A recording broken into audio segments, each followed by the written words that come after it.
فلا تهنوا وتدعوا إلى السلم وأنتم الأعلون والله معكم ولن يتركم أعمالكم.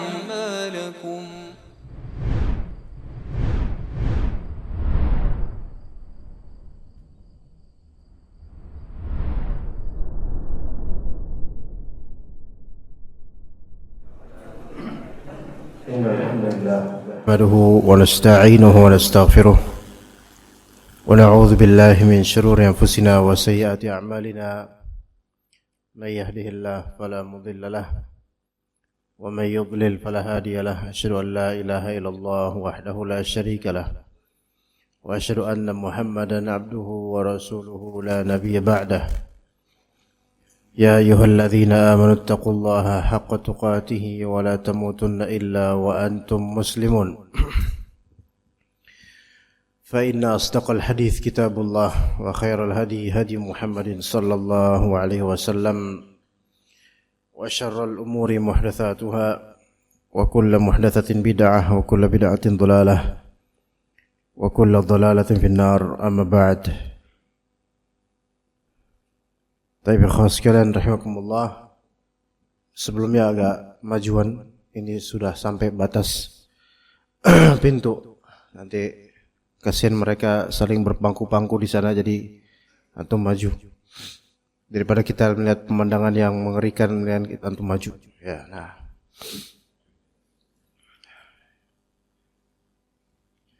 Ikhwas sekalian rahimani wa rahimakumullah. Ada suatu ayat di Al-Quran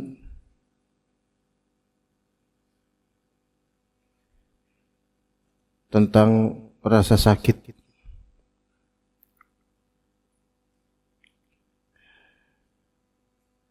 Memang awalnya ayat-ayat ini berkaitan dengan perang terhadap orang-orang kafir. Di surat An-Nisa 104. Wala tahinu fi ibtigha'il qaum. Janganlah kalian berhati lemah dalam mengejar musuh kalian. Itu dalam memerangi musuh kalian. Jangan tertimpa wahan. Ya, Nisa 104. Jangan tertimpa wahan. Wahan itu dha'af, lemah. Kalau ditafsirkan oleh Nabi SAW tentang keadaan umat, yaitu terjangkiti oleh penyakit wahan, yaitu hubbud dunya wa karahiyatul maut, cinta dunia dan takut mati. Itu adalah weakness, itu adalah kelemahan. Seseorang ketika cinta dunia, ekonomi mungkin kuat, tapi kejiwaannya lemah. Ya. Wahan itu weakness, kelemahan. Ya. Dan kelemahannya manusia itu ini bukan masalah badan, tapi masalah qalbu. Hubbud dunya, cinta dunia, itu lemah. Wa karahiyatul maut, benci mati. Ya. Generasi Gen Z atau Gen Z ya. Yang lahir tahun berapaan kira-kira mulainya itu? 2000-an kemarin bukan itu Gen Z itu? Hah? Kalau 2000 belasan itu namanya gen apa? Hah? Prenagen atau apa? Gempor. Ya, kalau antum lihat sekarang itu para karyawan, pekerja dari kalangan Gen Z ini yang lahiran tahun 2000-an, mentalnya itu beda dengan karyawan yang lahir tahun 90-an atau mungkin 80-an. Ya. Dari segi militansinya itu beda. Dari segi mudahnya give up, menyerah itu beda. Apalagi generasi kesanan lagi 70, 60 atau generasi yang menuju purbakala 50, 40. Maka militansinya beda, spiritnya beda, mentalnya beda. Terjadinya wahan, lemah di generasi belakangan ini dari segi semangat bekerja dan hanya mencari yang instan. Ya. Bahkan setelah pandemi ini terjadi wahan dalam masalah kajian juga, kecuali di Al-Ikhlas Cibinong, alhamdulillah. Kenapa kok antum masih rame jemaah di sini? Sementara di beberapa tempat atau masjid itu tidak seramai sebelum pandemi. Kenapa? Karena di Cibinong masih belum banyak kajian. Kalau misalnya masjid rata-rata diisi padanya kajian sunnah, maka ana insyaallah yakin enggak sebanyak ini kajian. Karena terpecah-pecah, terbagi-bagi. 2 kilo dari sini ada kajian, misalnya. Lama-lama akan disamakan waktunya. Ahad subuh juga ada kajian. Karena setiap dari DKM dan panitia itu akan berusaha mengambil kesempatan masing-masing. Akhirnya tidak seperti dulu. Biasanya seperti itu terjadi di banyak tempat, Jakarta maupun Bekasi. Itu yang kita amati. Artinya, ketika Anda memiliki banyak pilihan, ya, maka Anda akan lebih santai dan lebih tidak tertuntut untuk menjadi perfect, lebih tidak tertuntut untuk menjadi lebih baik ketika banyak pilihan. Dan itu fitnah yang menimpa masa kini. Kalau kita perhatikan rata seperti itu. Ketika kajian itu banyak pilihan, jangan dikira itu akan memotivasi seseorang untuk istiqomah. Karena ada ini ya udah. Gampang. Ada pilihan. Namun ketika antum tidak ada pilihan lain, antum akan mengejar yang satu itu. Difikir-fikir aja sekarang. Ketika mudahnya segala pilihan itu ada, antum akan bermudah-mudah. Ketika pilihan online itu ada, antum akan lebih mudah di online. Dan merasa bahwasanya belajar online lebih efisien. Enggak menghabiskan waktu di jalanan. Ya. Gitu. Apakah semua harus diperlakukan seperti itu? Tidak, dalam belajar enggak bisa semua diperlakukan seperti itu. Sekarang kalau misalnya Masjid Al-Ikhlas mengundang ana untuk isi kajian. Ana bilang kepada jemaah, daripada ana menghabiskan waktu tidak efisien untuk waktu ana, habis waktu ana untuk naik motor di jalan dan sampai sejam menuju kemari, pulang pun mungkin sejam lebih. Udah gitu datang ke kajian melihat wajah-wajah yang tawadhu' dan mulai menipiskan matanya sehingga mulai tunduk kemudian hampir sujud karena ngantuk. Untuk apa? Mendingan anda efisiensi waktu. Yaitu apa? Udah antum wahai Pak Irwan dan teman-teman DKM panitia bikinlah layar, screen layar. Dah anda live streaming aja dari rumah di Bekasi. Antum hadir semua ngeliat wajah anda. Efisien bagi anda. Antum juga enggak terbebani dengan anda yang ngantuk juga ikutan sama antum. Lihat. Ada opsi yang lebih mudah, ada yang lebih mudah. Tapi apakah bisa ilmu diperlakukan seperti itu? Enggak bisa.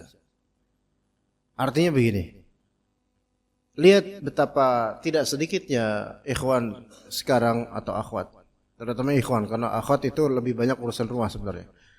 Yang mana mereka itu banyak beralasan demi efisiensi waktu, ya udah enggak usah ikut kajian lagi secara offline. Karena sudah terbiasa di online mulai sejak pandemi, ternyata lebih efisien bagi mereka. Maka sebagian dari mereka meninggalkan majelis online, majelis offline seperti ini. Mindsetnya harus diubah sebenarnya, bahwasanya dalam hadis man salaka tariqan, itu tariq pada asalnya tariq hissi, yaitu menempuh jalan secara fisik gitu loh. Maka ketika ada pengorbanan menuju sesuatu dan perjuangan menujunya, itu ada value yang lebih dibandingkan orang yang dipermudah begitu saja apa-apa. Dan majlis online, ketika antum di Ahad subuh antum hanya menikmati secara online karena aksesnya untuk YouTube mudah. Sekarang ada berapa banyak live streaming di subuh Ahad? Channel Ana ada, channel Al-Ikhlas ada, channel Ustadz lain ada, masjid lain ada, banyak sekali. Opsi banyak. Yang mana ketika opsi banyak, antum akan meremehkan. Tek, buka ini. Ah, udah mulai kurang seru nih ustadznya, udah mulai kurang lucu. Ganti ustadz lain yang mukanya lucu. Wah, mukanya doang lucu, ngomongnya serius. Ganti ustadz lain yang muka serius, tapi ngomongnya lucu. Gonta-ganti. Dan ini fitnah yang merambah Gen Z dan gen setelahnya, Prenagen tadi itu. Dan juga Prenagen itu nama apa sebenarnya itu? Susu. Gak abis Z, X, Y, Z. Z udah terakhir. Abis Z apa nih? Gen kiamat sepertinya. Nah, itu bagaimana dengan yang sekarang? Yang sudah disediakan menu handphone. Ya. Dan orang tuanya membolehkan untuk main game dengan beberapa opsi game. Sekarang bedakan antara bapak-bapak yang sudah mohon maaf keriput, ya sudah mulai ada tanda-tanda kiamat sughra pada dirinya.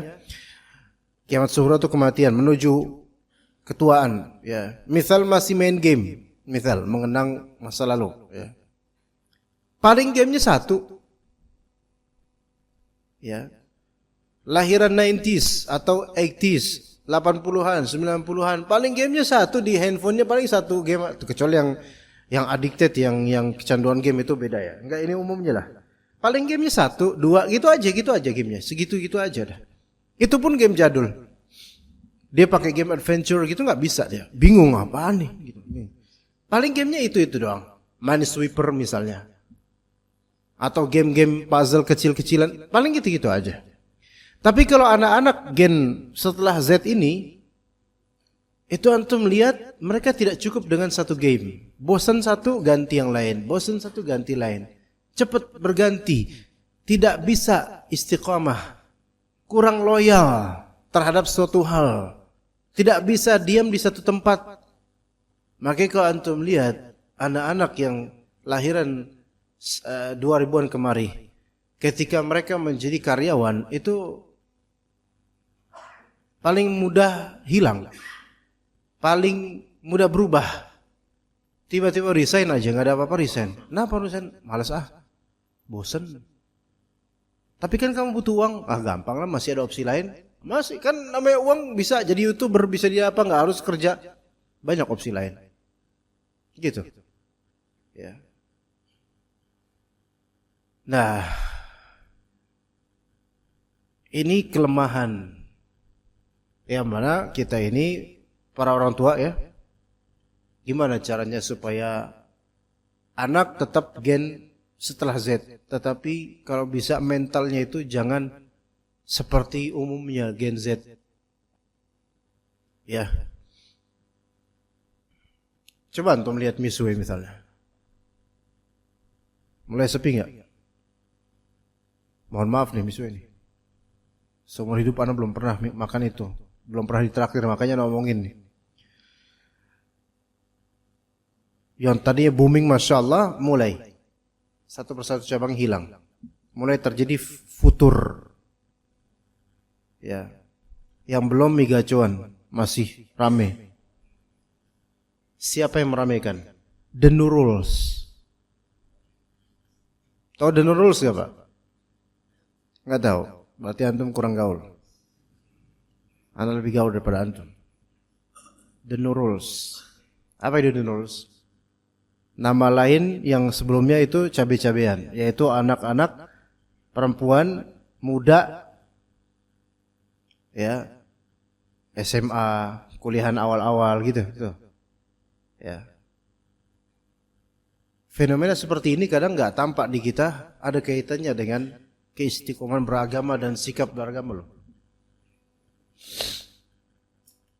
Lihat, kalau antum ngelihat di Migacuan dan semisalnya, para denurus itu, perempuan-perempuan muda itu, mereka rela ngantri.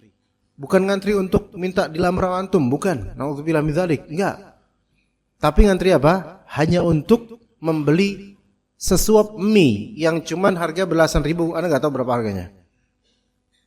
Tapi rela ngantri. Baik. Apakah suatu saat akan terjadi kebosanan?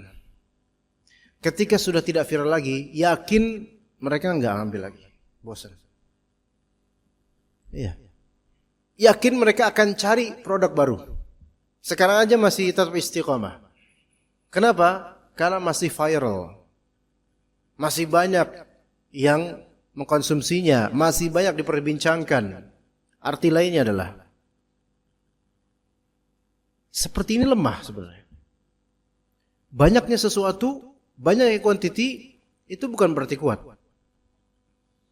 Ketika banyaknya sesuatu bukan karena pondasi yang kuat, akan hilang pada waktunya. Dan Nabi SAW menyebutkan hal itu. Di akhir zaman ini, kalian akan banyak gutha ka gutha isail. Kalian itu banyak tapi seperti buih, dan buih itu di air yang sail. Sail itu adalah air yang mengalir.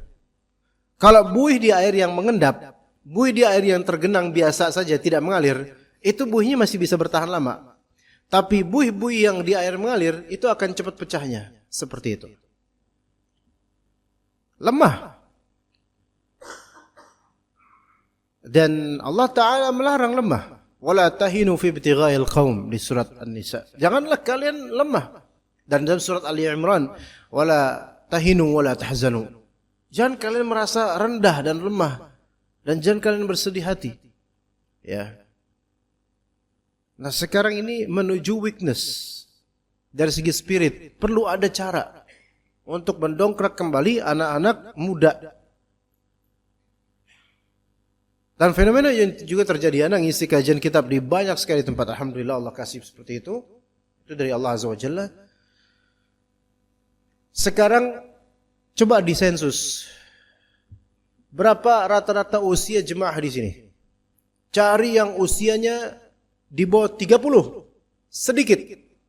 Ada nih, ada ikhwan, berapa? Tapi rata-ratanya di atas 30. Di atas 40, bahkan sebagian dari antum di atas 50. Alhamdulillah. Di tempat-tempat lain yang ngaji kitab dan kajian rutin itu juga rata-rata seperti itu. Anak-anak di bawah ikhwan di bawah 30, under 30 itu kurang sekarang. Setelah pandemi ini mulai menyedikit di kajian. Kenapa? Karena mereka sudah punya banyak opsi. Di sini opsinya. Online. Oh, saya udah ikut program HSI kok, ngapain saya ikut kajian? Saya udah ngaji Ustaz Abdul Roy di HSI, ngapain saya ikut kajian? Tanya itu. Banyak yang ikut program HSI dari anak-anak muda, banyak. Alhamdulillah. Tapi apakah itu cukup? Tidak. Karena apa yang menjadi perjuangan ke majelis itu suatu pelajaran tersendiri, dan berada di majelis itu pelajaran tersendiri yang tidak didapat dalam majelis online. Banyak dari mereka berpikir bahwasanya saya udah punya opsi yang lebih mengefisienkan waktu. Efisiensi aja, ngapain saya capek-capek ke majelis? Ya udah ada ini, bisa murojaah lagi. Iya betul, antum betul, tetapi ada sisi lain yang antum tidak betul. Bahwasanya perjalanan ke majelis ilmu itu berpahala besar. Dan berada di majelis itu berpelajaran besar. Dari segi akhlaknya, sikapnya, tata cara menuntut ilmunya di majelis itu atmosfernya beda dengan ketika antum berada di depan handphone dan semisalnya. Opsi seperti ini ikhwas sekalian dikira mungkin oleh banyak orang, ya namanya juga perkembangan zaman, dimaklumi di satu sisi, disayangkan di sisi lainnya. Ada kelemahan di sini. Maka bisa dikatakan banyak dari ikhwan atau akhwat memang sudah ikut program-program ngaji rutin di online. Tapi antum tidak melihat sama sekali akhlak orang ngaji. Dia memang pakai topi hijrah, peci hijrah tuh. Peci hijrah. Peci ya, peci. Tapi belakangnya ada kayak topi gini ya, bolongan topi gitu. Ya, dia memang ikut program-program online, alhamdulillah. Pakai kurta, celana cingkrang, kadang mirip celana pensil, gaul, pergaulan Jaksel. Tapi antum melihat ini kok nggak ada efeknya ya.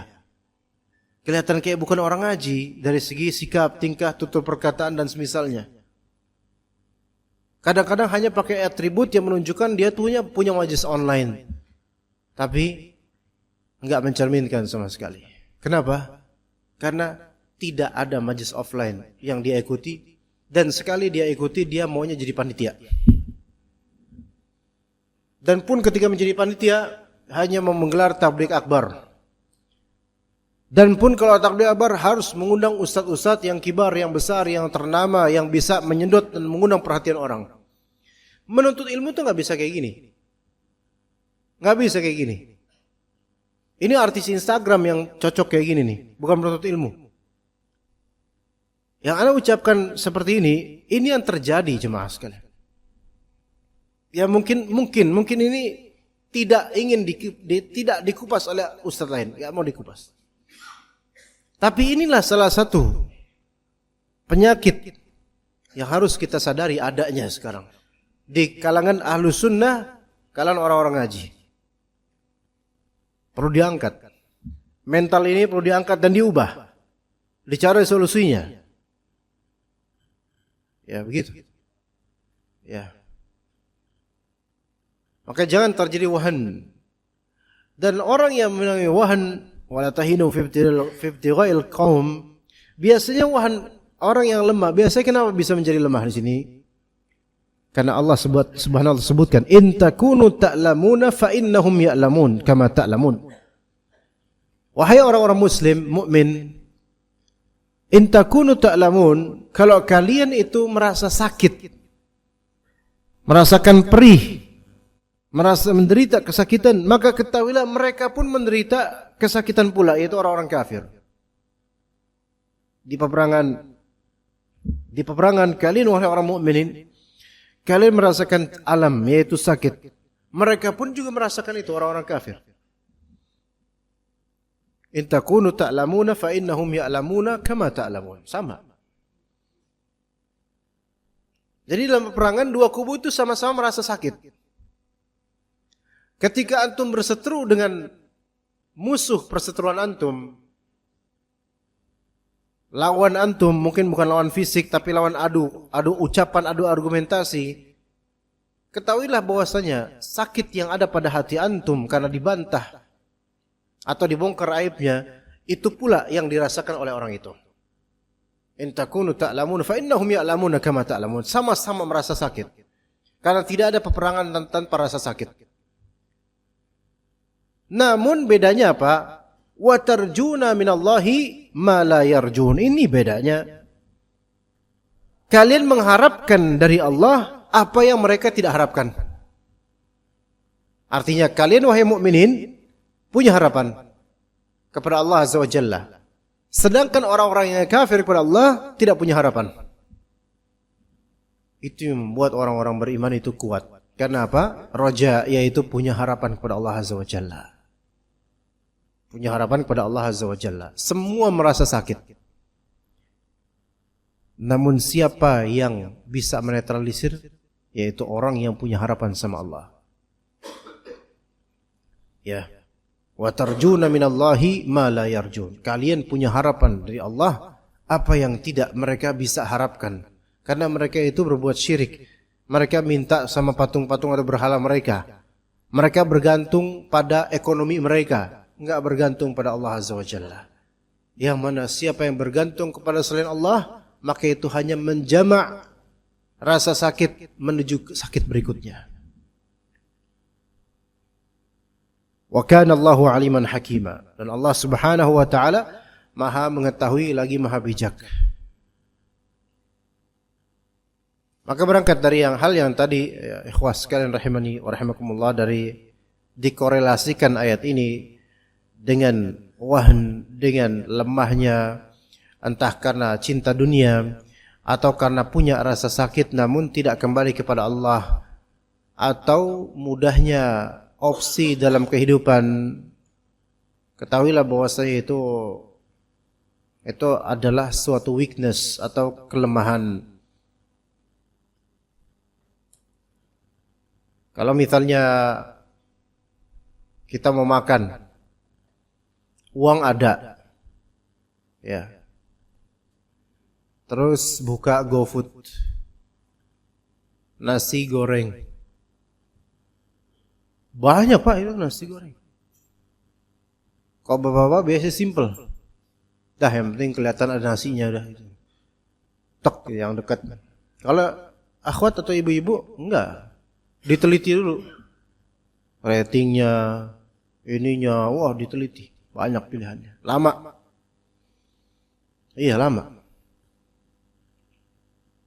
banyak opsi, dan bahkan bercita-cita untuk bisa makan semuanya nanti gradually, yaitu hari ini nasi goreng yang 1 kilometer jaraknya, besok nanti 3 hari kemudian beli lagi nasi goreng tapi yang versi lebih jauh, semua dimakan nasi goreng.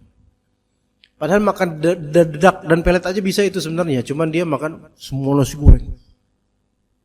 Opsi banyak. Itu baru nasi goreng. Belum makanan-makanan lain. Lihat sekarang kenapa penyakit itu lebih mudah menjangkiti kita. Karena opsi banyak. Enggak? Dulu kan penyakit-penyakit orang kaya tuh kayak apa, Pak? Orang kaya penyakitnya apa dulu, Pak? Kolesterol. Gitu ya. Sekarang udah miskin, kolesterol lagi gitu. Ya bayar BPJS nggak bisa lagi gitu. Sekarang udah bukan penyakit orang kaya lagi. Karena dia bisa punya opsi, walaupun miskin, opsinya banyak. Bisa menjangkau dan mengakses itu semua. Makanya perlu sekali sekarang itu kita masing-masing punya program untuk menahan diri dari segala opsi itu. Yang bisa istiqomah puasa itu sekarang luar biasa. Siapa di antara antum di zaman seperti ini dengan fitur GoFood dan semisalnya yang begitu merajai HP, dan antum keluar itu isi toko semua, makanan, ruko semua isinya. Tapi antum puasa Daud. Ayo, siapa? Puasa Daud. Enggak ada. Bapak, oh ya Bapak udah usia 60 ke atas. Ya. 87 Pak, Masya Allah. Berarti lahir tahun 40 sekian Pak. Tahun 40-an nih Pak. Lahir tahun 1937. Semoga usia Bapak di Kali Ciliwung lahirnya.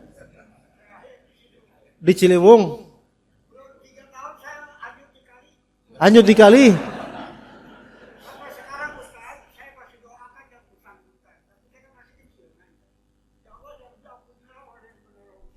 Nama Bapak Musa namanya? Nama Bapak Musa. Matrofi. Oh, tak kira di zaman Firaun. Kok bisa dihanyutin di kali, Pak? Bapak dihanyutin di kali.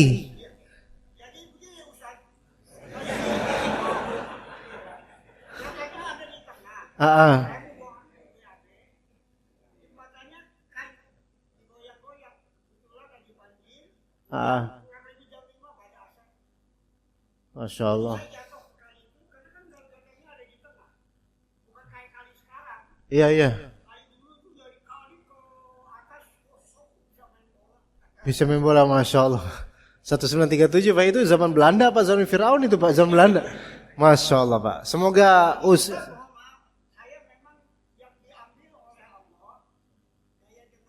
ya. Iya, iya, iya. Siap Pak, siap. Ya nanti takutnya kalau nanti belajar sejarah nanti takutnya lama-lama.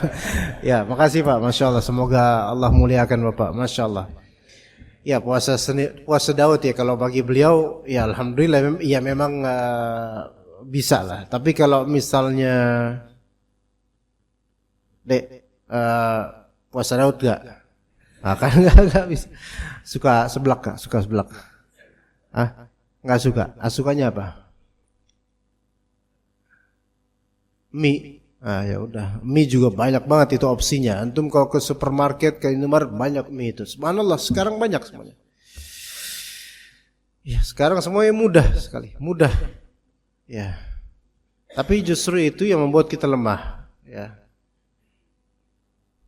Dulu kan ngaji itu bisa orang datang ke kajian sampai jalan kaki. Di zaman salaf aja, zaman mutaqaddimin, ahli hadis, itu ada sampai berpuluh-puluh kilo jalan kaki atau naik onta demi mendapatkan satu hadis saja. Di zaman itu. Ya, di zaman itu, zaman-zaman sulit.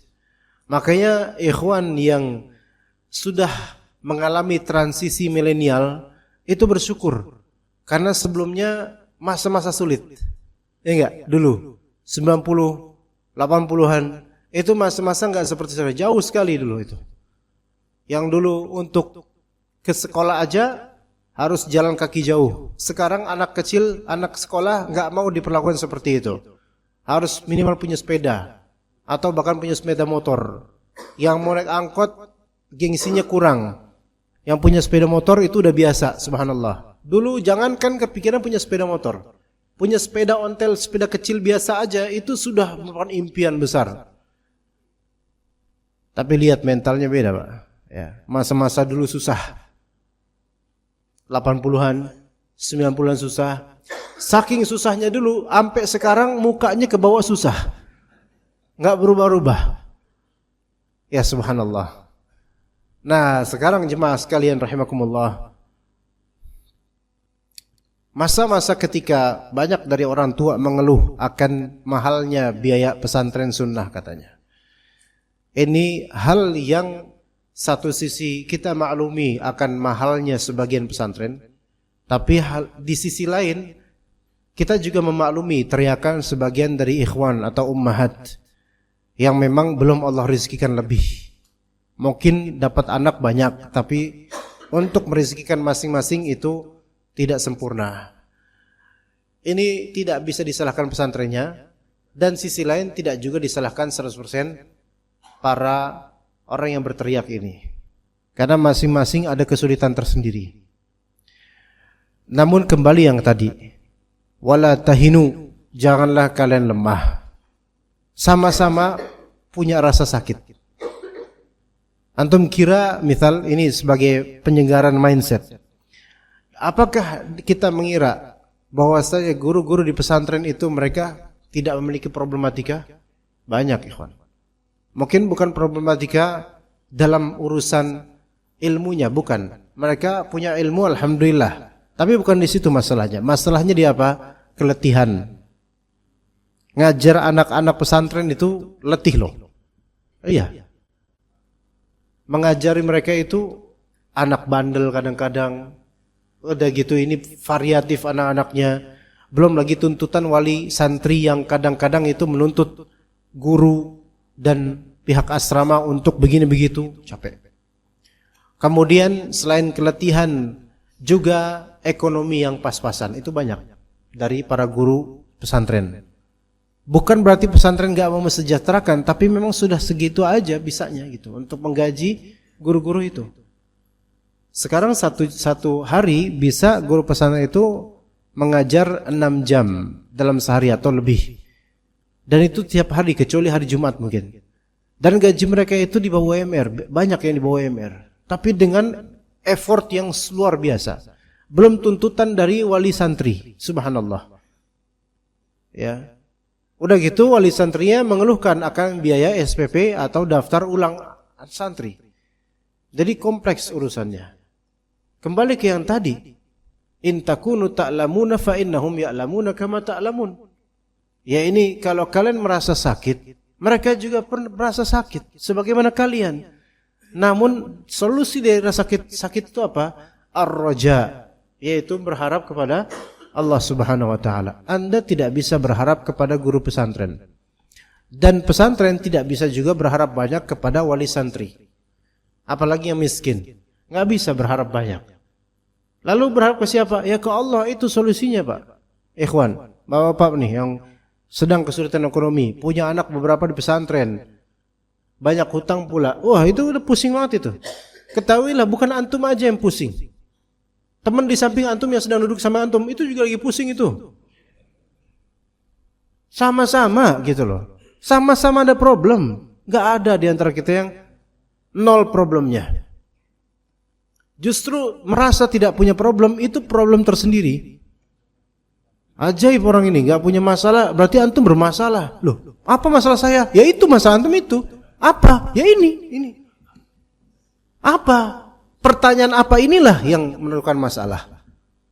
Karena orang yang nggak tahu masalah dirinya apa, ya dia itu suatu masalah. Masalah itu kan pertanyaan.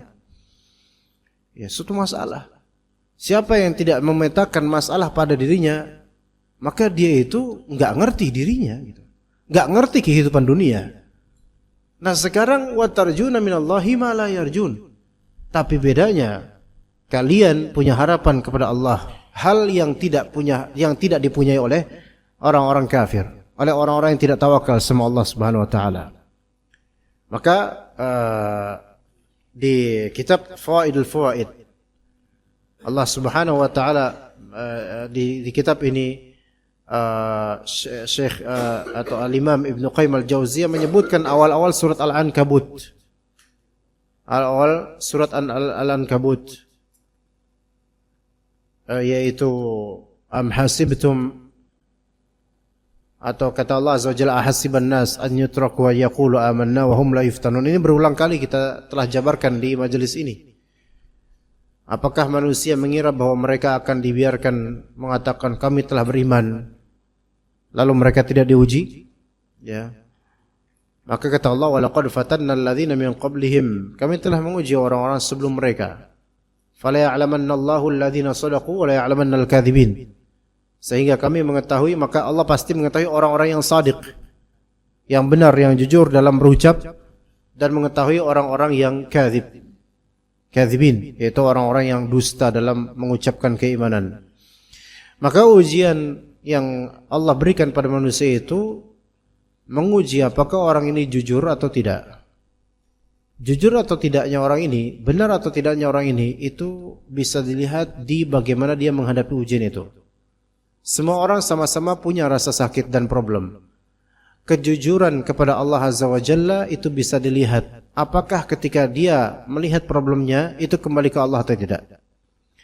Kebohongan orang ini juga bisa dilihat. Apakah ketika dia punya problem, dia ke Allah atau tidak. Kalau tidak ke Allah, berarti dia bohong.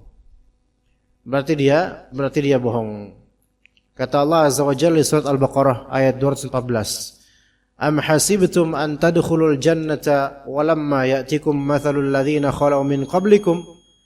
Apakah kalian mengira bahwa kalian akan masuk surga padahal belum datang kepada kalian cobaan seperti yang dialami oleh orang-orang terdahulu sebelum kalian? Belum datang kepada kalian cobaan yang dialami orang-orang terdahulu sebelum kalian. Ini memang ayat ini berkaitan dengan jihad dan semisalnya. Namun ini juga bisa direfleksikan di kehidupan keluarga. Misal, yang muda-muda ini punya rumah, punya keluarga, punya istri, atau yang perempuan muda punya suami. Itu awal-awal mungkin oke, nggak ada masalah yang begitu menggelora lah kita. Ya. Dan melihat orang-orang tua, ya memang stabil hidupnya orang-orang tuanya, tapi dulu ada masalah gitu di keluarga.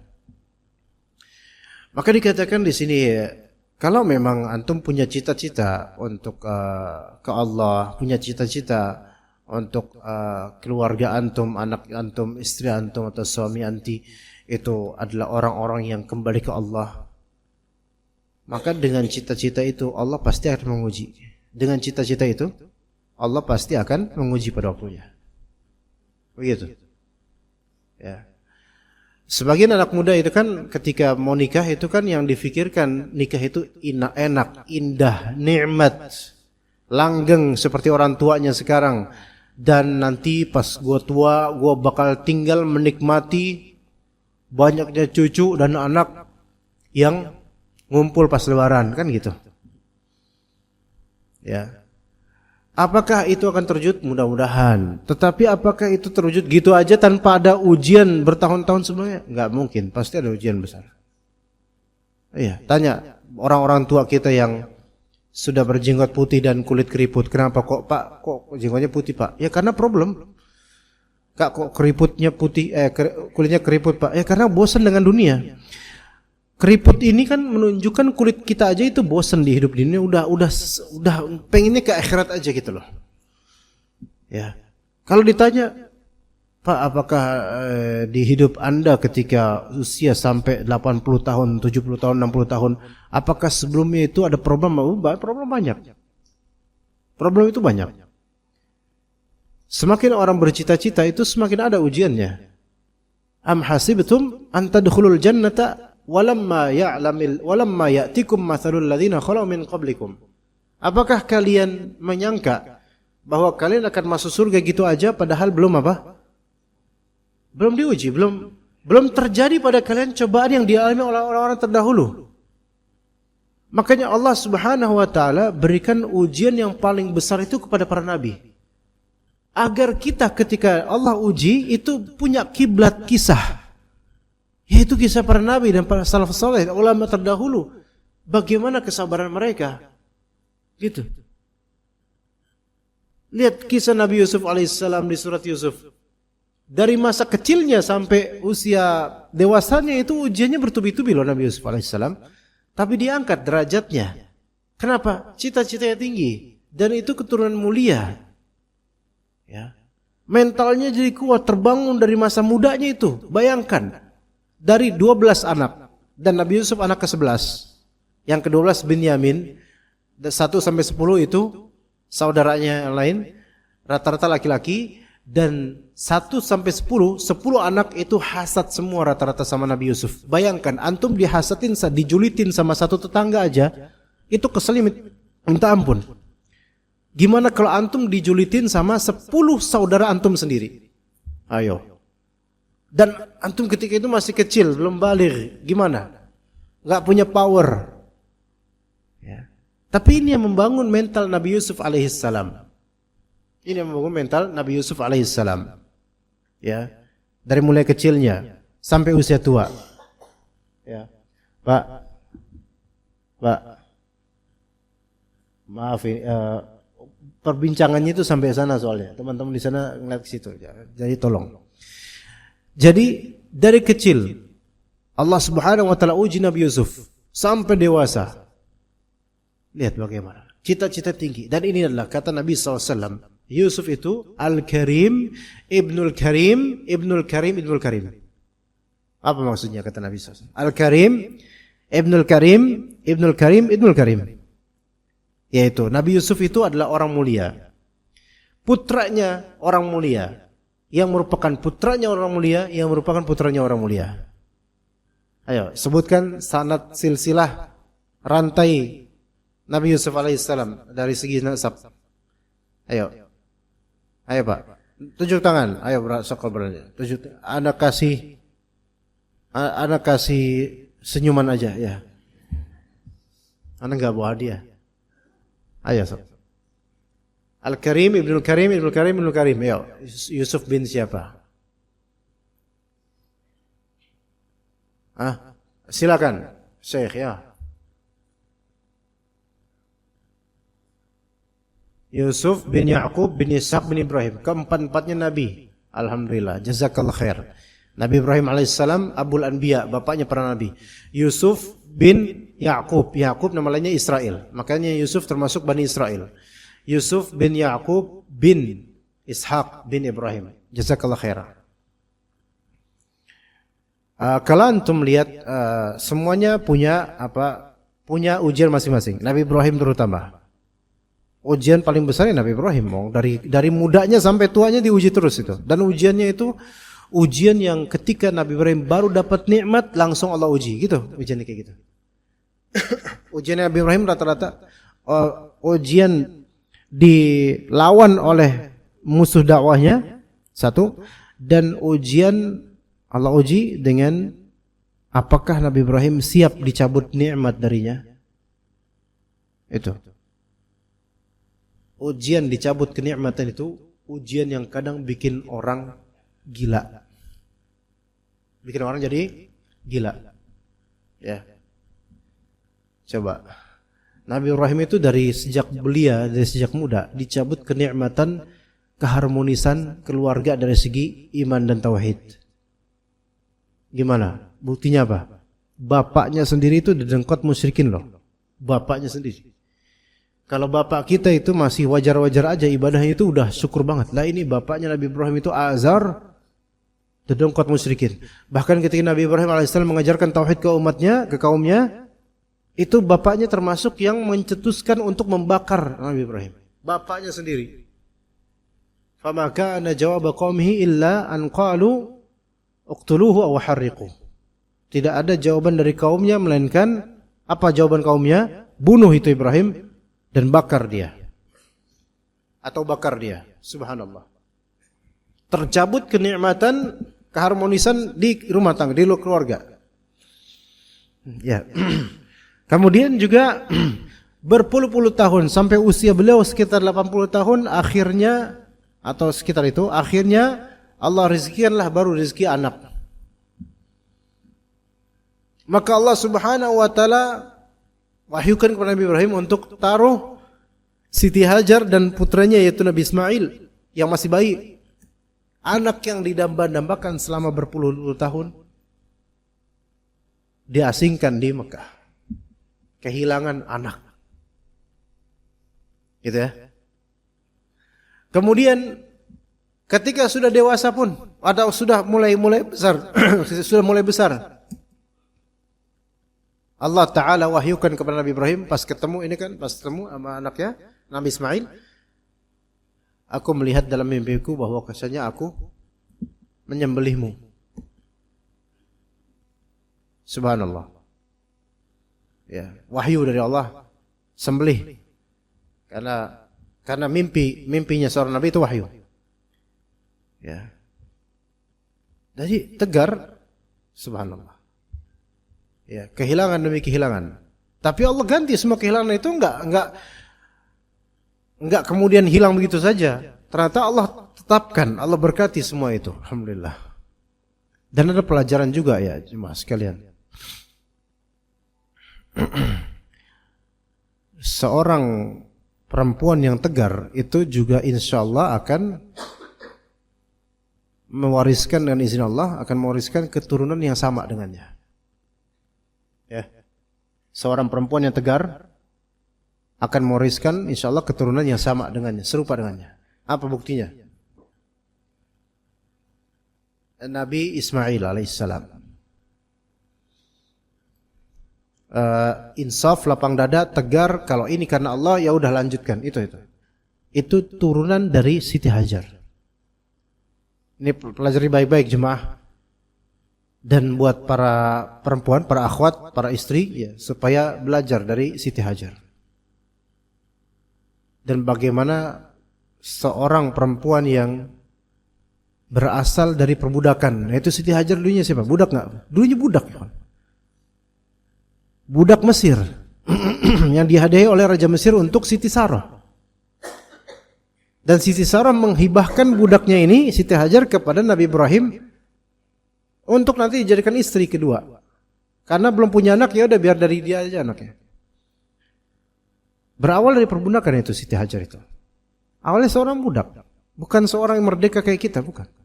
Namun Allah muliakan kemudian, akhirnya menjadi istri Nabi Ibrahim, kemudian lahir, melahirkan seorang nabi, Nabi Ismail.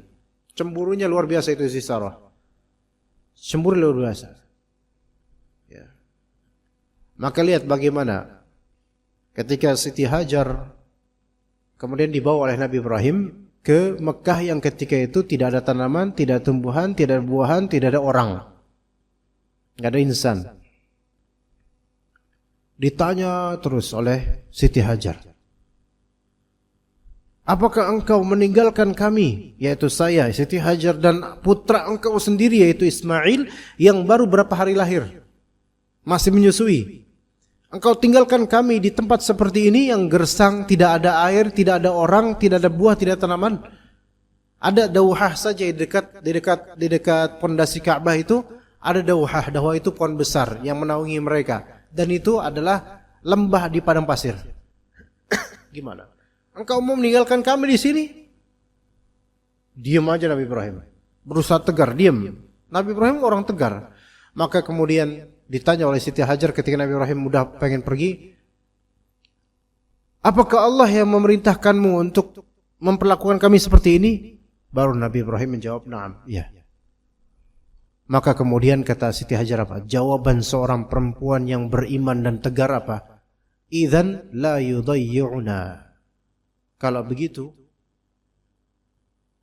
Allah Subhanahu wa taala tidak akan menyia-nyiakan kami, yaitu menyia-nyiakan saya dan Ismail yang masih menyusui. Itu kalau sekarang ada yang seperti itu, udah viral itu, seorang bapak tega, langsung ya. Langsung masuk podcast itu langsung. Kalau sekarang, kalau dulu siapa yang tahu? Hanya Allah yang tahu. Itu satu pelajaran jemaah. Apakah yang merasakan sakit di hati, maksudnya sakit di sini, yaitu ya namanya digini kan nggak enak pak. Siapa yang merasa enak diginiin? Apakah hanya Siti Hajar saja? Apakah Nabi Ibrahim tidak merasakan hatinya itu bergemuruh? Sama. Begitu juga ibu-ibu ketika suami anti berjuang, pulang ke rumah tetap senyum normal, itu jangan kira hati para suami tidak sedang bergemuruh. Banyak petir-petir dan gerimis di hati mereka. Iya, karena mau nikah lagi nggak bisa-bisa. Iya, laki-laki itu kan banyak menyembunyikan kesulitannya, perasaan di jalan itu banyak disembunyikan. Iya, sebagaimana Ibrahim alaihissalam. Maka Ibrahim itu jangan dikira meninggalkan seperti ini bukan inisiatif dia, ini karena wahyu dari Allah. Berat di hatinya memang meninggalkannya, namun apa daya, inilah perintah Allah. Begitulah seorang bapak yang penyayang. Kelihatannya nggak sayang karena ninggalin anak istri, tapi justru ini lebih berpihak pada Allah dan Allah akan menjamin, pasti yakin. Penyayang banget ini bapak ini. Maka para istri yang di atas tuh, istrinya bapak-bapak di sini, atau siapapun yang di atas lah perempuan gitu, itu jangan kira laki-laki itu yang penyayang itu adalah laki-laki yang nggak pernah meninggalkan anti. Terus sama anti kemana-mana tuh nempel terus, naik motor harus berduaan, apa-apa berduaan. Enggak. Kadang-kadang suami itu harus pergi jauh untuk mencari nafkah, untuk mendoakan anak istrinya. Lihat karakter laki-laki di sini, seorang bapak penyayang. Nabi Ibrahim itu kemudian berdoa minta sama Allah. Apakah Nabi Ibrahim ketika berdoa itu di depan Siti Sarah gitu? Padahal dekat Ka'bah nih. Ada di depan Siti Sarah. Minta sama Allah dekat Siti Sarah supaya dilihat nih bapak lu lagi berdoa nih, suami lagi berdoa. Enggak kayak gitu. Melainkan sang bapak yaitu Ibrahim alaihissalam naik bukit dulu. Kata Nabi SAW, ketika tidak ada seorang pun yang bisa melihat Nabi Ibrahim di balik bukit itu, beliau kemudian menengadahkan tangannya dan menghadap ke arah Ka'bah, kiblat ya.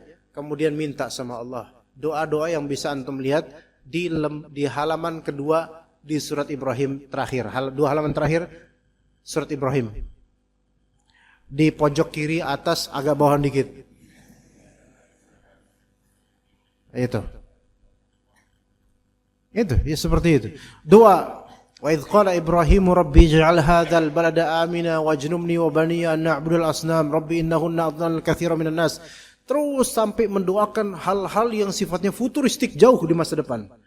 Tentang keturunannya, tentang meninggalkan salat, tentang orang-orang yang akan tinggal di Mekah ini. Padahal ketika itu enggak ada orang sama sekali, cuma ada istrinya dan Nabi Ismail. Ya Allah, condongkanlah hati manusia kepada anak saya dan istri saya ini. Ya Allah, berikanlah mereka rezeki berupa buah-buahan. Padahal enggak ada pepohonan. Tapi begitulah bapak yang penyayang, tidak menzohirkan doanya di hadapan istri. Kalau dikatakan kadang istri itu atau perempuan ya, itu kadang bilang ke suaminya, sekarang istri-istri itu kok ngomong ke suami panggilannya apa pak? Abi, baby, Zupri, ayang dan seterusnya. Sayang mah cuekan, nggak ngerti perasaan aku dan seterusnya, nggak merasa tersakiti. Seorang laki-laki punya perasaan. Cuman dia tidak pernah mentranslate perasaannya lewat lisan. Susah. Laki-laki itu ada terpendam rasanya, ditahan. Karena laki-laki. Kalau laki-laki bawel soal perasaan itu ada masalah itu laki-laki itu. Ya, dikit-dikit ngomong curhat itu bukan laki-laki. Nah, laki-laki itu ketika menumpahkan air matanya itu berarti sudah satu gentong itu selama ini dia simpan. Udah banyak dia simpan itu. Maka itulah Nabi Ibrahim kemudian minta sama Allah tanpa sepengetahuan istrinya. Sebagaimana antum wahai para ikhwan, para suami, ya antum kalau doakan enggak di depan istri. Malah malu, antum ngerasa malu kalau istri ngeliat antum berdoa malu. Karena takut ditanya istri, ayo doa apa ayo. Gitu kan? Tapi harus sendirian, man. Doa.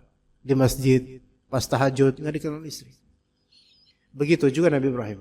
Bapak yang penyayang. Makanya Ibrani bahasa dari Babylon, dan kalau diarabikan jadi Abrahim. Kata sebagian ulama Abrahim yaitu bapak yang rahim, penyayang.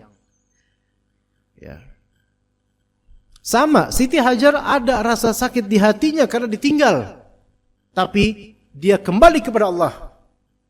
Wa tarjuna minallahi ma la yarjun. Kalian mengharap kepada Allah apa yang tidak diharapkan orang-orang kafir. Itu kuncinya yang buat tenang. Nabi Ibrahim gimana enggak sakit hatinya? Maksudnya sakit hati di sini bukan secara syar'i, namun secara kemanusiaan. Wong ini anak yang ditunggu-tunggu dinanti-nanti selama berpuluh tahun sampai usia 80-an baru punya anak satu, Nabi Ismail. Kemudian Allah suruh asingkan. Apa enggak berat ini hatinya? Sama memiliki alam. Alam ini itu rasa enggak enak di hati. Tapi bedanya Nabi Ibrahim dibandingkan orang-orang musyrik, Nabi Ibrahim langsung ke Allah. Minta ke Allah. Begitu pula wahai para istri, jangan merasa yang paling tersakiti. Nah itu. Di antara kesalahan perempuan, mohon maaf nih ibu-ibu nih, ya, saya sering nyebutin kesalahan perempuan di hadapan para suami. Tapi ini yang paling masyhur, yaitu merasa paling tersakiti. Kalau disakiti sedikit itu udah kayak banyak banget disakitin. Kalau emang ia tersakiti, Anda punya Allah. Anda bisa berharap ke Allah. Anda tidak bisa berharap ke suami Anda yang seperti itu modelnya, tapi bisa berharap ke Allah. Laki-laki juga kadang merasa tersakiti dengan istri yang seperti itu, gitu misalnya. Sampai Nabi SAW juga menyebutkan bahwa aku melihat neraka dan kebanyakan penghuni perempuan. Kenapa? Nabi SAW sebutkan. Bukan disebutkan di sini karena perempuan mengubar aurat, karena ini. Bukan, malah disebutkan paling utama aja Pak. Yakfurna al-ashir, yaitu kufur nikmat terhadap suaminya sendiri. Nyakitin suaminya dengan cara enggak bersyukur sama suaminya. Udah capek-capek. Ya. Begitu. Suami itu kadang seringkali paling bahagia ketika ngasih duit ke istrinya dan istrinya itu senang dan bahagia sumringah. Makasih ya saya, makasih. Itu senang banget suami. Tapi ketika suami ngasih sesuatu atau uang atau apa kemudian biasa aja. Habis itu tingkah istrinya kemudian bikin suami kesel. Nah itu yang sama, masing-masing punya rasa sakit. Namun yang membedakan adalah siapa yang kembali ke Allah, siapa yang tidak, itu yang membedakan. Ya. Antum punya rasa sakit enggak? Hidup antum kayaknya lurus lempeng gitu. Enggak? Ada enggak rasa pernah kepikiran sesuatu? Usia antum berapa sih? Oh gitu, ya. Enggak, dari tadi nanya antum tuh enggak pernah jawab, enggak sempat jawab. Usia berapa? 15. Ada pikiran enggak kadang-kadang tentang sesuatu, pengen sesuatu? Pengen? Ke Allah atau enggak? Ke Allah enggak? Kenapa ngeliat situ? Bapaknya situ? Hah? Ada bapaknya? Itu bapaknya situ? Kenapa lihat situ dari tadi? Ke Allah, kalau antum ada masalah ke Allah ya. Dari usia 15 tahun, anak seusia antum 15 tahun itu berarti namanya pesantren. Antum pesantren? Pesantren? Hah? Antum CS-nya Jabir? Iya, Jabir udah balik ke Rusia. Antum enggak ke Mozambik atau mana gitu enggak? Kapan Jabir balik sini? Anda udah lama ngeliat Jabir. Kurang tahu. Masya Allah. Ya, antum asli mana? Akhi? Asli mana antum? Ukraina. Hah? Jakarta. Asli Jakarta? Iya ya. Ya Masya Allah, Masya Allah. Ya, antum juga ya kalau ada kesulitan ke Allah ya. Antum juga CS-nya Jabir juga? Bukan? Bapak antum mana? Di belakang? Masya Allah. Ya Alhamdulillah. Ya, kalau dari kecil, dari muda sudah tertanam kalau ada apa-apa ke Allah, itu Masya Allah. Sekarang kalau kata Ibnu Qudamah Al-Maqdisi dalam Mukhtasar Minhajul Qasidin atau ulama lainnya, anak-anak kecil usia balita ketika ada apa-apa itu kembali ke uminya. Jadilah kita hamba Allah yang kalau ada apa-apa lebih daripada balita kepada uminya. Coba anak antum, Pak, yang usia 3 tahun, 2 tahun, kepentok sedikit, umi, emak, kalau dulu, emak, gitu kan. Dikit-dikit emak. Bangun tidur keinget emaknya. Langsung nyari emaknya di mana. Tuh. Jadilah kita hamba Allah yang lebih dari itu kepada Allah Azza wa Jalla. Kepentok dikit, langsung ke Allah, gitu loh. Apapun itu. Nabi SAW kata Aisyah, idza hazabahu amrun shalla. Nabi SAW kalau udah punya suatu permasalahan yang menjadi pikiran buat beliau salat. Langsung kembali ke Allah Azza wa Jalla. Ada problem, kembali ke Allah Azza wa Jalla. Sampai sebagian salaf mengatakan, kami kalau misalnya ada tali sendal copot aja, kita minta sama Allah Azza wa Jalla. Minta di sini itu doa, minta si Allah berikan ganti yang lebih baik ya Allah. Itu baru sendal talinya copot. Ya, apalagi yang lebih besar daripada itu. Ya.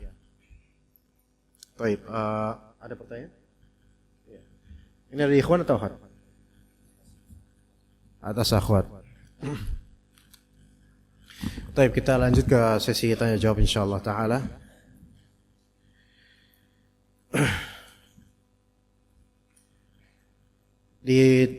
Bismillah, ditanya di sini, ketika kita mengajar anak-anak sekarang, mereka cenderung lemah, malas, dan seperti menganggap ilmu yang sedang dipelajari sepele dan gampang dicari di internet. Nah, itu. Ini terjadi juga di ilmu-ilmu umum, iya, betul. Sepertinya mereka meremehkan ilmu yang bersifat mendasar. Bagaimana mengatasinya? Tentu pertama semua ini perkembangan zaman seperti ini. Kalau kita melihat anak kita sendiri deh, gadget karena ini, ya kita aja yang dulu bukan generasi gadget dulunya gitu loh. Sekarang aja kita kecanduan akan handphone gitu loh. Apalagi anak-anak yang sudah terkontaminasi, teracuni dengan zat adiktif atau perbuatan adiktif ini, yaitu melihat handphone, nonton dan semisalnya. Maka orang tua yang membiarkan anak-anaknya banyak main game di handphone, sejatinya orang tua ini sedang meracuni anaknya supaya durhaka suatu saat sama dia. Bahaya, ini bahaya. Dibiarkan banyak main game, dibiarkan banyak nonton, dibiarkan berjam-jam atau dalam sehari porsinya lebih dari 1 jam atau berapa. Itu sebenarnya sedang memupuk racun itu. Susah nanti kalau udah besaran susah.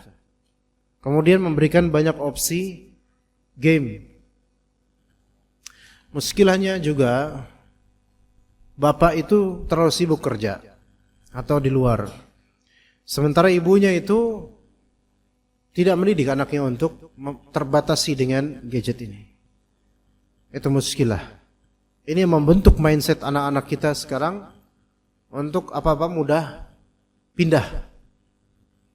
Jadi ada kalanya kita solusinya harus menahan arus. Jangan sampai anak kita terbawa arus ini. Bahaya ke depannya. Mentalnya itu enggak siap dengan apapun. Enggak siap dengan apapun. Mudah bosan. Dan kata para ulama, mudah bosan bukanlah akhlak penuntut ilmu. Makanya penuntut ilmu yang mudah bosan itu enggak bakal dapat ilmunya. Nggak bisa. Dikit-dikit pindah. Dan yang membuat penuntut ilmu sekarang mudah bosan adalah terbiasa melihat reels video. Itu akan membentuk karakter. Reels. Di Facebook kan ada reels tuh. Instagram kan ada reels. Kita nggak bisa nyalahin media sosial. Kita nyalahin diri kita. Kita nyalahin pendidikan ini. Kita nyalahin kebiasaan ini. Jangan dikira kita scroll up down itu nggak berpengaruh pada karakter kita. Berpengaruh, Pak. Ya enggak? Kita lihat sini. Misalnya Instagram. Kan biasa kalau nggak foto video. Sering melihat foto dan video saja itu berpengaruh terhadap daya baca kita. Makanya kalau di Facebook itu ada tulisan atau artikel, itu enggak kita klik. Tulisan. Karena terbiasa dengan apa? Video atau foto. Makanya sekarang tersebar poster-poster atau meme untuk dakwah, bagus, nggak apa-apa. Tapi itu nggak cukup sama sekali. Poster-poster itu secara nggak langsung juga membuat atau membangun mental seseorang, mental instan dan serpihan-serpihan belaka. Ilmunya nggak jadi, nggak mapan, karena ilmunya hanya terambil dari tema-tema yang berubah-ubah dari setiap poster. Misal antum mengikuti 100 akun Instagram dakwah sunnah di Instagram. Antum follow terus. Setiap hari itu selalu ada reels atau foto atau poster terbaru tentang dakwah ini. Kan tiap poster itu kan beda tema. Memang ada baiknya, tetapi itu membangun karakter kita dalam menuntut ilmu. Yaitu mudah berpindah-pindah. Ini nggak disadarin sama banyak orang. Dan rata-rata yang suka membuka itu rata-rata malas baca kitab. Seperti antum. Seperti antum. Jujur aja antum malas kan baca kitab? Iya.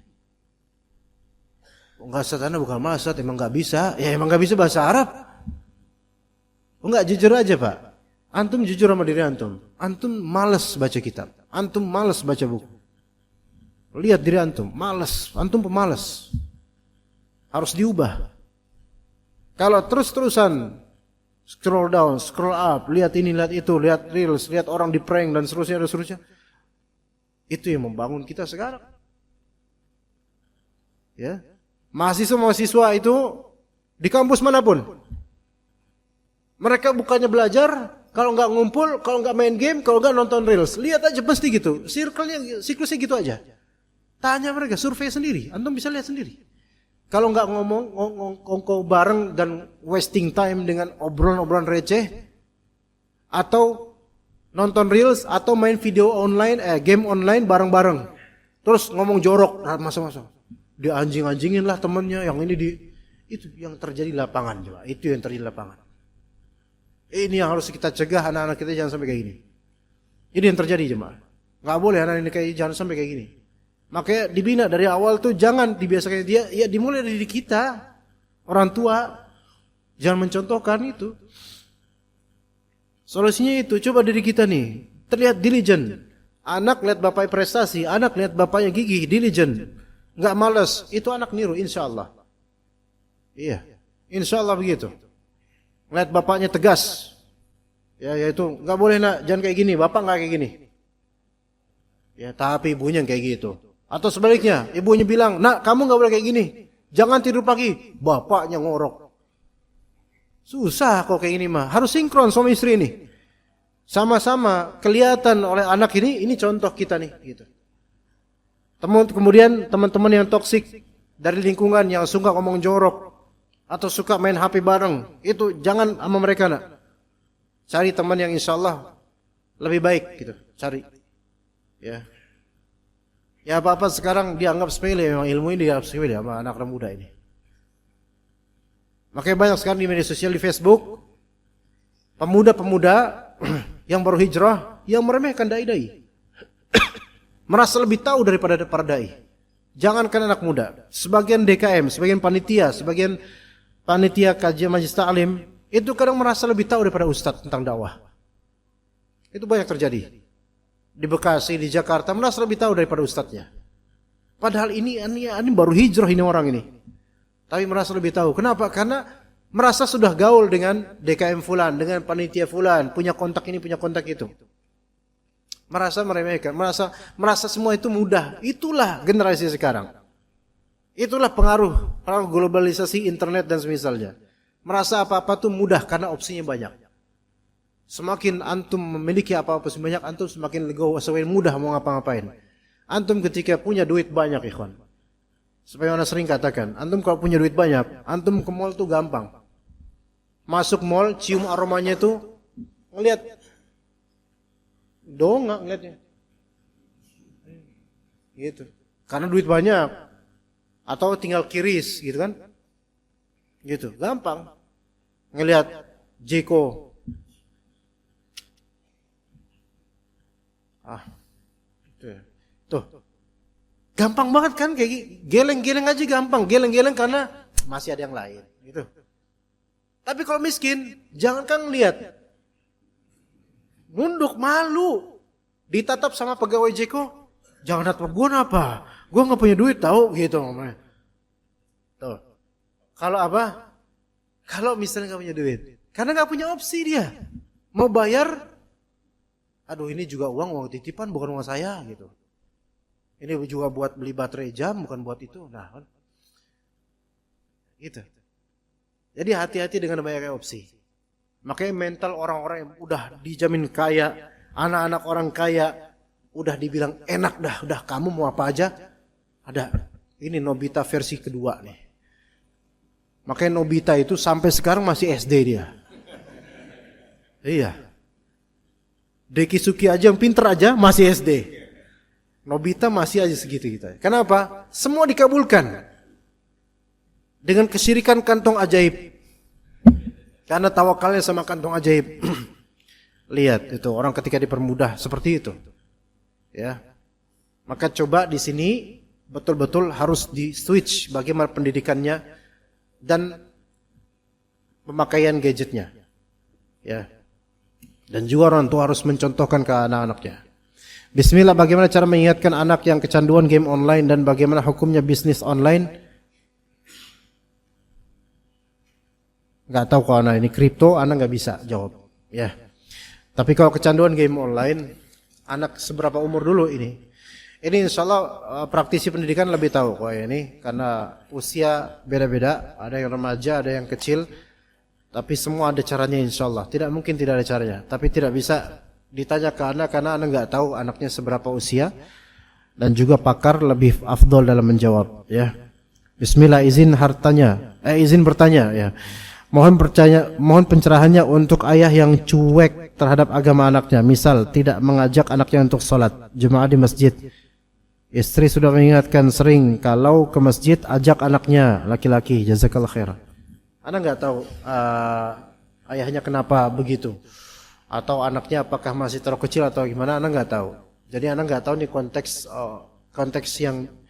konteks keluarganya, karena khawatir kalau anak jawab, anak salahin bapaknya, ternyata bapaknya punya alasan syar'i, kita nggak tahu. Mungkin anaknya masih kecil. Yang anaknya bandel mungkin. Kalau misalnya dibawa ke masjid, itu ganggu orang lain. Kalau emang pertimbangannya begitu, maka wajar suami tidak mengajak ke masjid.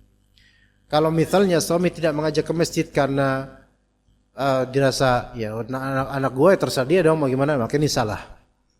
Melainkan anak dididik untuk ke masjid. Ya, kecuali kalau anak itu masih kecil dan mengganggu. Tapi kalau misalnya ini anak nggak ke masjid karena bapaknya nggak ke masjid, ya ini podo baik. Ini memang bapaknya aja yang kayak gitu. Maka istri di sini bersabar dan minta sama Allah hidayah buat istri dan buat suami dan anak. Dan juga ingatkan terus, Pak, yuk ke masjid yuk gitu. Jangan sampai saya duluan ke masjid gitu, kata istri. Coba istri yang ke masjid habis itu. Suaminya gimana rasanya? Cemburu nggak? Maksudnya cemburu dalam beragama nggak gitu loh? Kalau nggak cemburu juga berarti bebal nih suaminya nih. Istri ke masjid, suami enggak. Atau boleh dikatakan boleh jadi sebagian dari ummahat di atas itu ngaji, suami masih ngorok di rumah.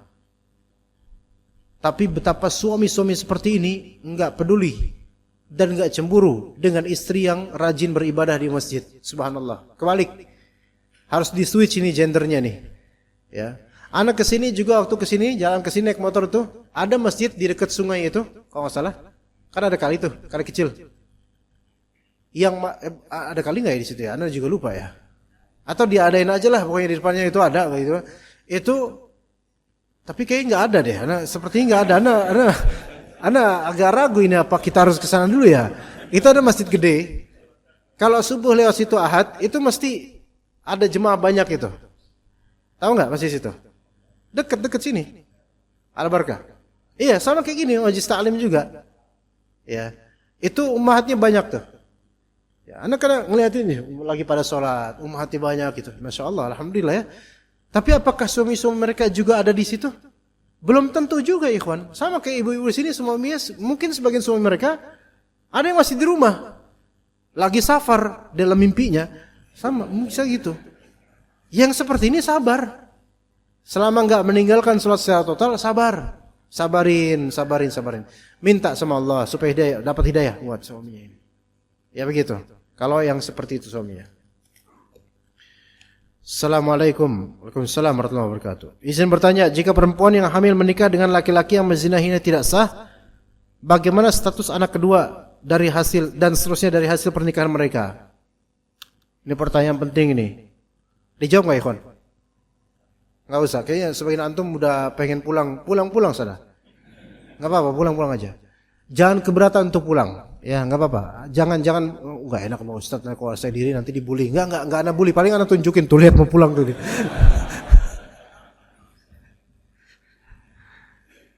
Jika perempuan yang hamil, dia hamil karena accident ya.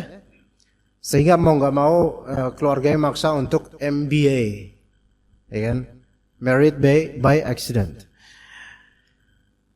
Tapi sini pertanyaan, jika perempuan yang hamil menikah dengan laki-laki yang menzinahinya tidak sah, maksudnya tidak sah menikahnya gitu? Terus gimana status anak kedua? Gini, ini pahami baik-baik. Ini juga hal yang kerap terjadi nih, karena pertanyaan banyak seperti ini ke Anda. Pahami gini.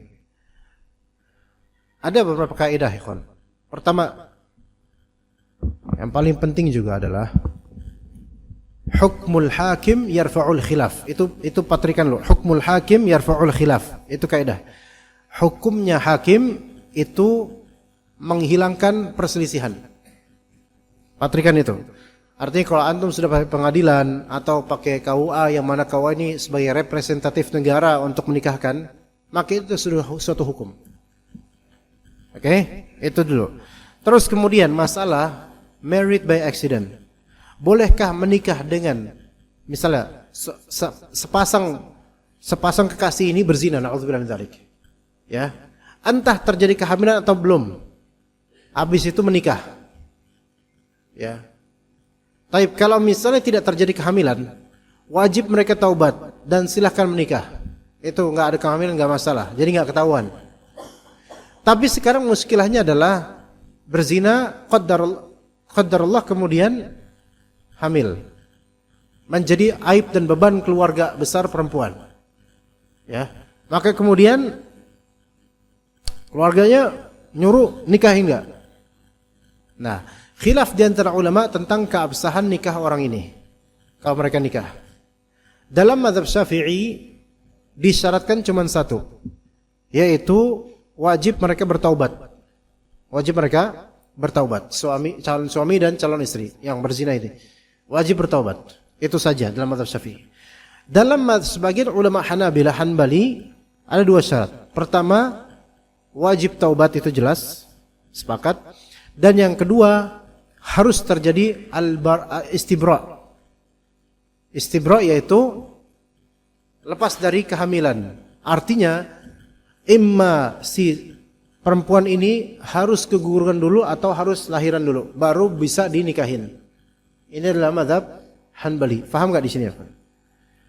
Nah, kalau di Indonesia itu pakai mazhab yang mana? Yang Syafi'i. Gitu loh, ya. Pahami baik-baik. Ketika antum sekarang di dakwah sunnah, dengar kajian-kajian rata-rata akan memfatwakan versi mazhab yang mana? Bukan Syafi'i, Hanbali. Asatidzah sunnah rata-rata memfatwakan mazhab yang Hanbali tadi, yaitu dua syarat, taubat dan istibra, yaitu bebas dari kehamilan, yaitu imma karena keguguran atau lahiran. Oke, baru boleh nikahin. Pendapat ini sebenarnya sahih, kuat gitu loh. Cuman begini, ini kan sehingga terjadi, wah kata Ustadz Fulan, sekarang kita baru tahu ternyata itu nggak sah nikahnya kalau misalnya apa? Lagi hamil dinikahin, itu nggak sah dalam mazhab Hambali. Dan antum lebih percaya pada Ustadz Sunnah dibandingkan Ustadz non Sunnah gitu kan? Sekarang gitu. Lalu, wah kan ibu bapak saya kayak gitu dulu. Nah, gitu kan? Gimana dong? Nanya ke Ustadz Sunnah ya, Ustadz Sunnah, gimana nih? Ustadz Sunnah. Gimana nih, kata Ustadz gini-gini, tapi ibu bapak saya kayak gini, terus nih adik saya mau nikah gimana walinya gitu. Nah gitu. Apakah adik saya gimana nih mau nikah, kan status anak kedua. Ustadznya nanya, antum anak berapa? Anak pertama. Berarti antum anak zina dong. Iren tersinggung tuh anak, jangan. Lalu gimana dong? Tadi kembali ke yang pertama tadi apa? Hukmul hakim yarfa'ul khilaf. Hukumnya hakim itu menghilangkan perselisihan. Jadi jawabannya gini. Pernikahan bapak ibu antum yang dulu married by accident dan nikah di saat hamil itu sah secara perdata negara, yang itu adalah keputusan hakim dalam masalah ini adalah KUA, maka itu sah. Maka hukum ini hukum yang kemudian menjadi hukum syar'i. Lah terus gimana dong anaknya? Anak yang pertama ya. Anak yang pertama nih maksudnya anak yang hasil dari zina ini. Itu ada dua pendapat ulama. Pendapat pertama, anak ini anak zina. Kalau anak hasil di luar nikah ini adalah perempuan, maka bapaknya walaupun nikahnya sah ya, bapaknya tetap hanya bapak biologis, tidak bapak syar'i, sehingga tidak bisa menjadi wali. Itu pendapat pertama. Pendapat kedua, dan ini dikatakan oleh Ibnu Qayyim, bisa terjadi istilhaq. Namanya istilhaq, yaitu dipertemukan secara hukum tetap menjadi bapak biologis dan syar'i jika bapak ini memang betul-betul bertaubat dari perzinahannya. Maka tetap nanti sah menjadi wali. Ini ada dua pendapat. Cuman mungkin yang lebih ihtiyat, yang lebih selamat lagi adalah apakah si anak tahu bahwasanya dia adalah anak zina atau enggak, itu dia. Kalau si anak tidak tahu bahwasanya dirinya adalah produk hasil zina dulunya, maka case closed. Jadilah wali. Diistilhaq namanya. Karena menutupi aib perzinahan itu lebih diutamakan. Ya. Enggak boleh seorang bapak walaupun dulunya berzina dan ini anak hasil zina, enggak boleh memberitahu anaknya, "Nak, maaf nak, kamu anak hasil zina." Apa? Oh my god, gitu kan. Enggak. Drama langsung, drama. Korea kalah. Enggak, jangan kasih tahu. Kalau memang merasa saya enggak sah menjadi wali, maka coba, "Nak, mohon maaf bapak, kayaknya mau izin dulu pamit bentar. Wali kamu nanti bapak serahkan ke siapa? Adik, atau bukan adik, ke hakim. Tapi itu akan menimbulkan kecurigaan juga. Oh, kok bapak gitu? Kok malah bukan bapak? Kenapa? Bapak pamit izin. Mau kemana? Mau ke belakang." Ya. Tapi ala kulli hal, madarat memberitahu anak yang tidak tahu apa-apa bahwa dia adalah anak zina itu lebih buruk, Pak. Ya, itu lebih buruk ya. Nah, ketika memang di KUA dan kemudian di kartu keluarga, kepala keluarganya adalah fulan, maka itu udah menjadi hukum. Ya, itu walinya. Gitu ya. Tapi memang kalau untuk lebih hati-hati, kalau bisa gimana caranya supaya memang walinya adalah hakim, gitu aja. Ya. Seperti itu. Bapaknya mungkin jadi saksi boleh. Tapi ini penghulu dia yang jabat tangan sama calon laki-lakinya. Paham gak dia? Gitu. Ya. Itu perempuan, si perempuan, anaknya, putrinya, itu kan di ruangan lain, gak ngelihat. Jadi gak ketahuan. Kalau dikira, ya, yang salah bapaknya sendiri. Ternyata yang salah adalah hakim, yaitu penghulu. Bilang ke penghulu, Pak penghulu maaf nih, ceritanya kisahnya gini-gini Pak, gini-gini. Oh, Pak nggak apa-apa nih, saya kasih duit sini, nanti Bapak yang jadi walinya. Bisa. Gitu caranya. Ya. Kemudian yang ini, bagaimana status anak kedua dan seterusnya dari hasil pernikahan mereka. Anak kedua, anak biologis dan anak syar'i. Karena sudah menikah secara sah, maka anak kedua itu anak dari hasil pernikahan sah. Gitu. Ya. Karena pernikahannya itu tercatat dan sah. Assalamualaikum Ustaz, ini masih ada berapa loh ini? Lanjut gak apa enggak ikhwan? Gak beneran, kalau antum mau ada kebutuhan di luar, mau makan, kelaparan atau gimana, anda boleh pulang, gak apa-apa. Benar, jangan keberatan. Ustaz, afwan Ustaz, ya, sampai saat ini, sampai sekarang ini belum bisa melupakan mantan saya. Masya Allah. Saya sudah berusaha melupakan, tapi selalu teringat lagi. Saya memang masih mencintainya Ustaz. Tolong nasihatnya ya Ustaz. Ya anda nggak tahu ini udah nikah belum? Udah nikah atau belum dia? Mantannya ini udah nikah belum? Ini nggak dikasih tahu sama dia, jadi harus, iya gimana cara menjawabnya? Dan ini laki atau perempuan ini? Coba ini tulisan laki atau perempuan? Coba.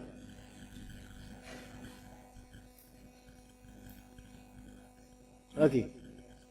Dari atas. Iya. Ya, di sini ada kalimat yang tercoret di sini, jika terlintas pikiran untuk berpisah dari suami. Oh, iya ini perempuan. Jika terlintas pikiran untuk berpisah dari suami, dicoret tapi masih kelihatan di ana. Itu nggak jadi nyanyi gini. Begini. Oke, ini kasihan. Wahai ukhti, ketahuilah suami anti yang sekarang itu jauh lebih baik daripada mantan anti. Itu. Iya, kenapa? Karena suami anti adalah mukhtar. Oh enggak Ustaz, suami anak Parsono namanya, bukan mukhtar. Enggak, mukhtar. Mukhtar itu artinya pilihan Allah. Bukan Pak Mukhtar. Iya. Suami anti adalah Mustafa, bukan saat suami anak Ahmad. Mustafa ini orang yang dibersihkan oleh Allah menjadi Mustafa. Pilihan Allah, Mustafa artinya pilihan ya kawan. Dari kata safa, jernih, pilihan. Ya, dibersihkan, pilihan. Suami anti itu pilihan Allah buat anti. Gitu loh. Ketika anti terlintas pikiran untuk pisah sama suami yang sekarang dan beralih ke mantan yang nggak tahu dia udah punya istri atau masih jomblo. Kalau dia udah punya istri, apakah anti sedia mau jadi yang kedua? Gitu loh. Sekarang anti jadi yang pertama untuk suami anti, alhamdulillah. Ya mungkin suami anti si Parsono atau si Ahmad itu memang begajulan, tapi itu pilihan Allah buat anti, ujian buat anti. Kalau anti misalnya pisah sama si Parsono ini atau si Ahmad Mustafa ini, ya. Yakin gak itu mantan anti masih mau sama anti? Mantan itu hanya bayangan. Dan ketika anti mengejar, anti tidak akan pernah puas dengannya. Mantan itu cuma bayangan dia. Iya. Adapun yang real adalah suami anti. Kalau terpikir untuk berpisah, kenapa begitu? Berpisah belum tentu solusi. Dan pun kalau nanti sudah berpisah, belum tentu akan baik-baik saja dengan mantan yang masih bayangan itu. Iya, capek mengejar bayangan itu. Dan gak dapat. Apalagi anti masih bersatu seorang istri. Gitu loh. Masih berada di lingkup pengawasan suami dan pertanggungjawabannya dan nafkahnya. Maka gak boleh, terfikir itu aja gak boleh. Ya udah, itu aja amanat yang Allah Ta'ala berikan kepada anti dan ujian takdir untuk anti. Itu yang terbaik. Wallahi ya ukhti, kalau anti beralih, belum tentu ujian itu lebih ringan daripada ujian bersama suami anti sekarang. Boleh jadi jauh lebih besar. Apa yang Allah Ta'ala pilihkan untuk anti dari suami anti dengan segala kekurangannya, itulah kelebihan dari Allah Azza wa Jalla. Kelebihan buat anti dengan cara apa? Anti bisa mencintai suami anti yang seperti itu karena Allah, bukan karena dia suami saja, tapi karena Allah Azza wa Jalla. Itu yang paling primer. Karena ketika anti mencintai suami anti karena Allah, sepahit-pahitnya bersama dengan suami masih ada manisnya, itu apa yang dari Allah. Ya. Pahit, suami ini mungkin pahit, anti mungkin kurang mencintainya. Ingat, kurang mencintai suami anti itu boleh jadi karena hati anti masih diisi oleh bayang-bayang masa lalu. Yang itu hanyalah oase padang pasir, kehausan yang tidak bisa disembuhkan. Nggak bisa disembuhkan kecuali anti lupakan, istighfar, minta ampun sama Allah. Dan ada doa-doa yang seperti itu, yaitu Allahumma ati nafsi taqwaha, ya Allah datangkanlah kepada jiwa saya ketakwaannya. Wa zakkiha anta khairu man zakkaha, dan bersihkanlah jiwa saya ya Allah, Engkau ya Allah adalah sebaik-baik pembersih jiwa. Anta waliyuha maulaha, ya Allah Engkau adalah penolong jiwa saya, yang menyelamatkan jiwa saya. Itu minta sama Allah, wahai ukhti, anti tidak sedang baik-baik saja. Anti dalam masalah yang sangat butuh pada Allah Azza wa Jalla untuk merespon masalah ini. Jangan kejar bayangan itu, karena itu adalah keletihan sampai kematian. Dan kalau jadi hilangkan bayang-bayang itu. Ya, ini masalah yang tidak baik, ya, besar. Ya. Tapi pertanyaan berikutnya, kalau sedang salat sunnah sendirian, kadang lupa sudah sujud 1 kali atau 2 kali, dan hal ini ragu ketika duduk di antara sujud, apa yang harus dilakukan? Ini ragu di sini dia lihat apakah dia sujud sekali atau kalau misalnya ragu, betul-betul ragu banget, maka dia pilih baru sujud sekali, lalu sujud berikutnya, baru sujud sekali, lalu sujud berikutnya. Kalau dia ragu betul-betul, tapi kalau dia ragunya cuma ragu kecil, maka bangun keyakinan sudah 2 kali, lanjut salat berikutnya, lanjut rakaat berikutnya. 2, ketika niat salat witir 1 rakaat, namun ketika baca surat Al-Fatihah atau surat pendek di rakaat kedua baru ingat apa yang harus dilakukan, apa merubah niat. Jadi 3 rakaat, jadi witir 1 rakaat.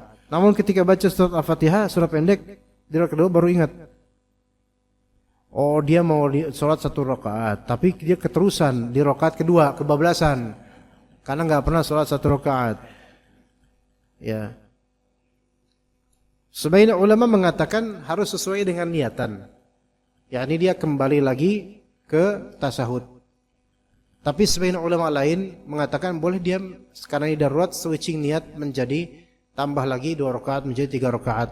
Wallahu ta'ala alam, kalau anak pribadi lanjut sampai rakaat ketiga. Karena apa? Karena ini tidak sengaja, maka dilanjut aja nggak apa-apa. Pada asalnya sholat itu harus sesuai dengan niatan dia, yaitu 1 rakaat. Tapi karena ini sudah terlanjur dan ini sholat sunnah lebih ringan, maka nggak masalah. Ya, ikhwan, ini jam 7, 3 menit lagi. Wah, tapi ini pertanyaannya, aduh, masya Allah nih. Apa anda jawab bulan depan ya? Coba. Assalamualaikum warahmatullahi wabarakatuh. Barakallahu fikum Ustaz. Ini anda ambil yang paling bagus tulisannya karena kayaknya udah capek dia nulis ini. Afwan, pertanyaan di luar tema. Apa hukumnya seorang wanita memakai pakaian yang terbuka di rumah dan terlihat oleh anak-anaknya masih kecil, kira-kira usia 3-5 tahun? Karena sang suami selalu meminta istrinya seperti itu. Istilahnya kalau keluar rumah ke Arab-Araban, kalau di dalam rumah ke Barat-Baratan. Ya, masya Allah. Ya. Ya, kalau keluar rumah itu Assalamualaikum, itu keluar rumah tuh.